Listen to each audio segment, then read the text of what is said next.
Good night, this is Fumi's Sleepy Time Stories. Tonight's bedtime story is about to begin. A long time ago, God still used to deal with mortals personally. One time, as night had already fallen, he had not yet found an inn. The dim evening light made him weary, both in body and mind. At that moment, he noticed two houses standing opposite, each other on both sides of the road. One was large and beautiful, while the other was small and shabby. The grand house belonged to a rich man, while the humble one belonged to a poor man. God thought to himself, "If I stay at the rich man's house, it wouldn't be a burden for him." When the rich man heard a knock on his door, he opened a window and asked the stranger what he wanted. God replied, "I would like to stay here for the night." The rich man looked God up and down, and seeing his plain attire, determined that he was not a wealthy person. He shook his head and said, "No, I can't let you stay. My house is full of herbs and seeds. If I were to take in every traveler who knocks, I'd soon be out begging for food myself. Go find somewhere else to stay." With that, he closed the window, leaving God outside. So, God turned away and walked to the small house on the other side of the road. He had only just knocked when the poor man opened the little door and welcomed him inside. "Stay and spend the night with us," he said. "It's already dark, and it's too late for you to continue your journey." God was moved and entered the house. The poor man's wife warmly clasped his hands, inviting him to make himself at home. They had little to offer, but whatever they had, they would share with sincere hospitality. The wife set some potatoes on the fire to cook, and meanwhile, she milked a goat so that they could have some fresh milk to drink. Once she laid a simple tablecloth on the table, the three of them sat down to eat. Though it was only a humble meal, God enjoyed it because they all dined cheerfully together. After dinner, it was time for bed. The woman pulled her husband aside and said, "Listen, dear, tonight, let's lay a bed of straw for ourselves and let this poor traveler sleep in our bed. He has been walking all day. He must be exhausted." "I completely agree," the man replied. "I'll go tell him right away." He went over and invited the guest to sleep in their bed for a good night's rest. But God firmly refused to take the elderly couple's bed. Yet no matter how much he insisted, they would not accept his refusal. In the end, God had no choice but to accept their kindness and sleep in the bed, while they lay on a straw mat on the floor. At dawn, the couple got up early to prepare the best breakfast they could for their guest. As the morning sunlight streamed through the small window, God also got up, had breakfast with them, and prepared to continue his journey. Standing at the door, he turned and said, "You are kind-hearted people. Ask for 3 wishes, and I shall grant them." The poor man said, "I wish that my wife and I may have lifelong happiness and health, and that we may always have bread to eat. As for the 3rd wish, I don't know what else we might need." God smiled and said, "Wouldn't you like to replace this old house with a new one?" "Oh, right," the poor man said. "It would make me very happy if we could have a new house."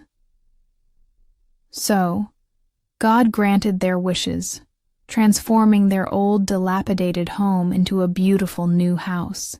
Then, Blessing them once more, he departed. When the sun rose high, the rich man woke up, leaned out of his window, and was shocked to see that, where the old shack had once stood, there was now a brand new red brick house with bright windows.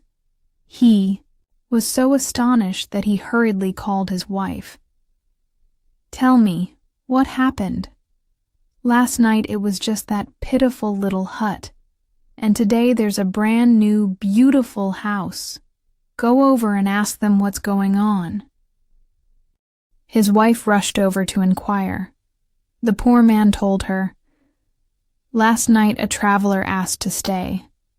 This morning before he left, he granted us 3 wishes: lifelong happiness and health, daily bread, and a beautiful new house."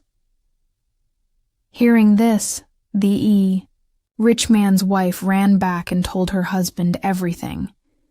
The rich man exclaimed, "I could tear myself apart. How could I have been so foolish? That traveler came to our house first, asking for a place to stay, and I turned him away." "Then hurry up and chase after him," his wife urged. "Take the fastest horse. You might still catch him. You must get him to grant you 3 wishes as well." The rich man found this to be a great idea. He mounted his horse and rode off at full speed. Before long, he caught up with God. Speaking softly and politely, he apologized, begging God not to be angry about not letting him in the night before.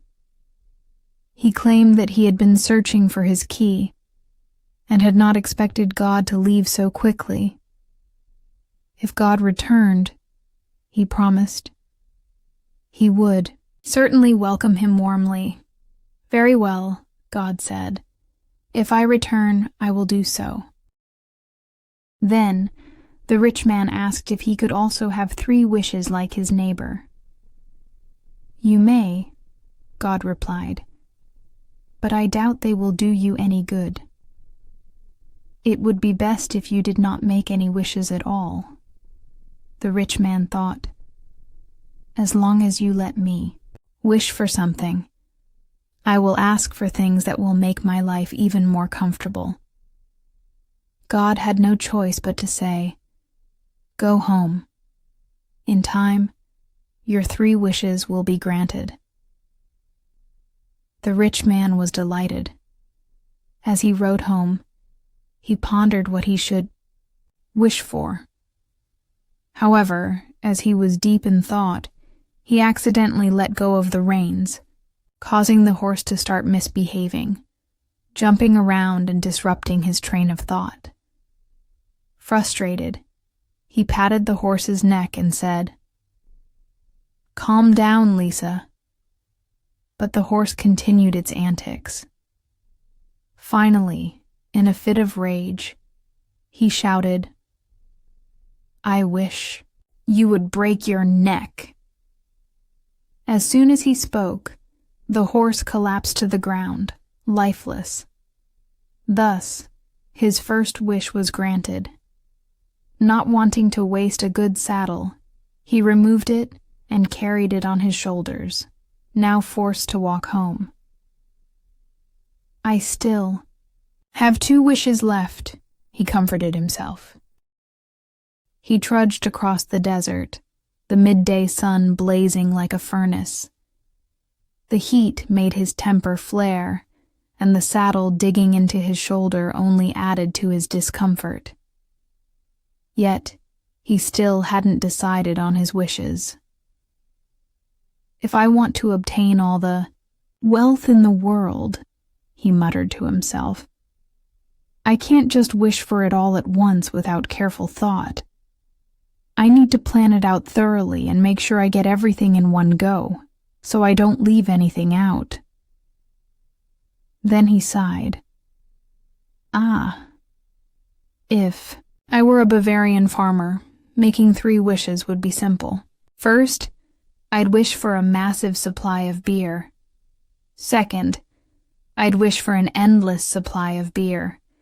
And for my third wish, I'd ask for another barrel of beer. Several times he thought he had finally figured out the perfect wish, but after a moment, he would feel it was still not enough. Then another thought crossed his mind. His wife was probably sitting comfortably at home, staying cool indoors, perhaps even enjoying a delicious meal. The more he thought about it, the more it irritated him. Without thinking, he blurted out, "I wish she were stuck on this saddle so I wouldn't have to carry it anymore." No sooner had the words left his mouth than the saddle suddenly disappeared from his shoulders. Only then did he realize. His second wish had come true. The heat became unbearable. He broke into a run, eager to get home and think things through carefully, hoping to use his last wish wisely to fulfill his desires. But when he finally arrived home and opened the door, he was met with a shocking sight. His wife was sitting atop the saddle in the middle of the house, wailing and flailing, unable to get down. He tried to comfort her. "Just be patient a little longer. Soon I'll wish for all the wealth in the world, and you can stay there comfortably." But his wife scolded him. "You fool. What good is all the wealth in the world if I'm stuck like this forever? You're the one who got me into this mess. You had better fix it." And so, whether he wanted to or not, the rich man had no choice but to use his third and final wish to free his wife from the saddle. His wish was granted immediately. In the end, the rich man was left with nothing but frustration, exhaustion, and humiliation, and he had even lost a fine horse. Other than that, he gained nothing at all. Meanwhile, the poor couple lived happily, peacefully, and healthily for the rest of their lives.